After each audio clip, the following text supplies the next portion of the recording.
Hello everyone, this is Shreyas Kanoongo from Jaipur, Rajasthan. I'm pursuing my master's in Public Policy and Governance from the Tata Institute of Social Sciences, Hyderabad.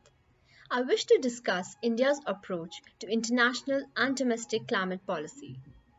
India has traditionally approached climate change as a diplomatic issue, insisting that the developed world should lead the way in reducing emissions and provide the developing world the finance and technology to do so.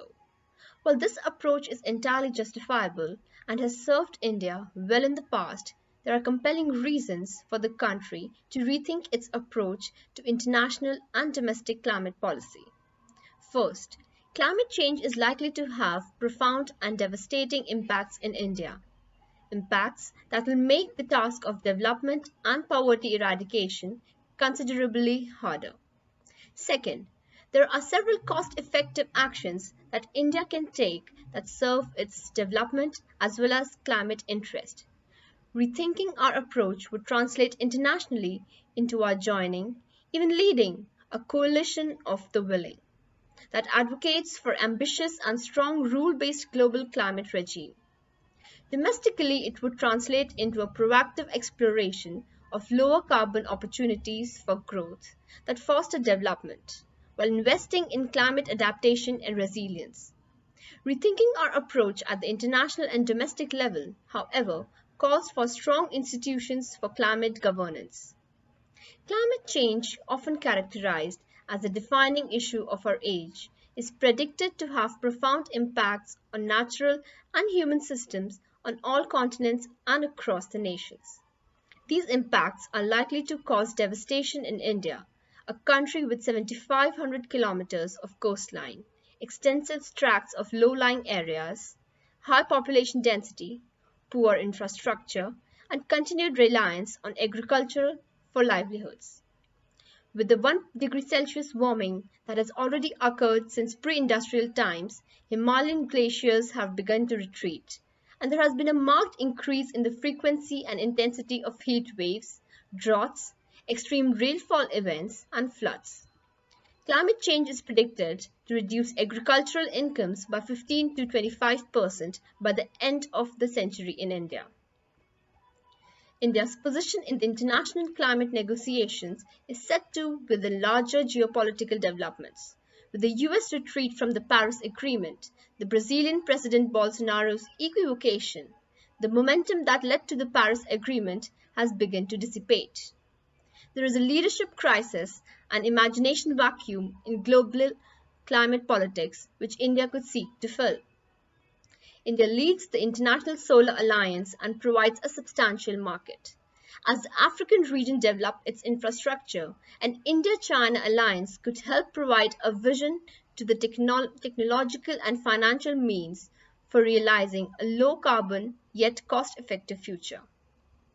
These measures will allow India to be climate leader even as it takes advantage of opportunities for economic and political gain.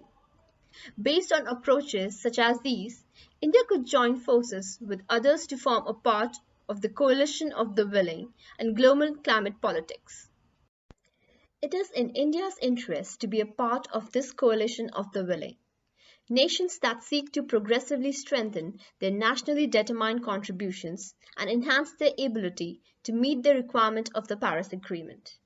Specifically, India should provide information on its NDCs set against the larger context of its development aspirations and resource constraints.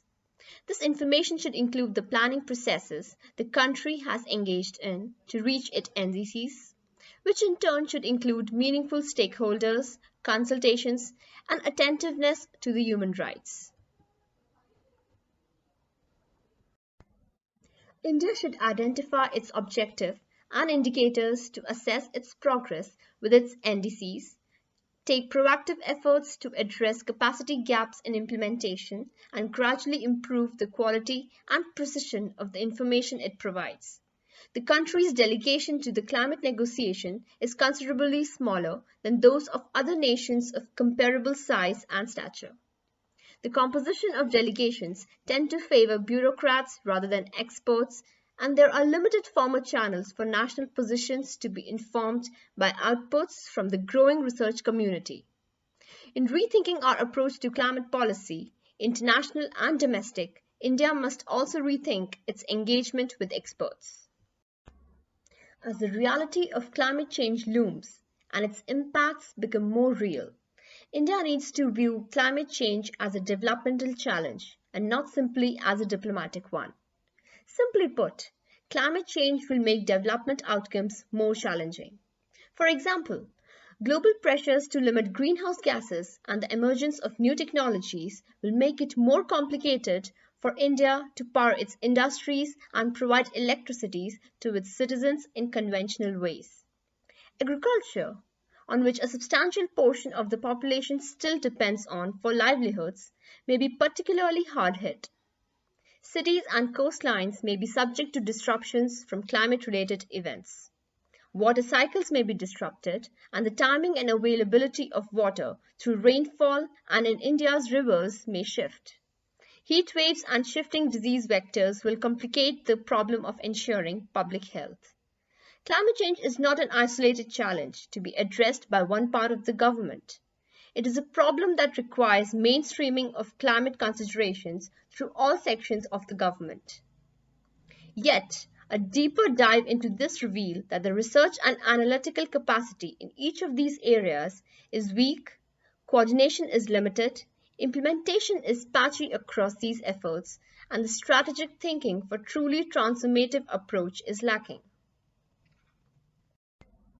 The country needs to go much further down this path, devising and implementing a robust institutional structure that can generate appropriate knowledge, design policy and infrastructure interventions, and coordinate across departments and across levels of governments to ensure accountability of this implementation. Development remains India's number one priority, but development untouched by climate change is no longer possible. Addressing climate change adds to India's problem for developing adequate state capacity. India needs to internalize climate concerns in its energy consumption, as well as in its natural resource sectors, so as to address climate mitigation and adaptation. As the specter of climate change grows even clearer, it is becoming increasingly obvious that pursuing development without internalizing climate change considerations risks ignoring a big piece of the puzzle.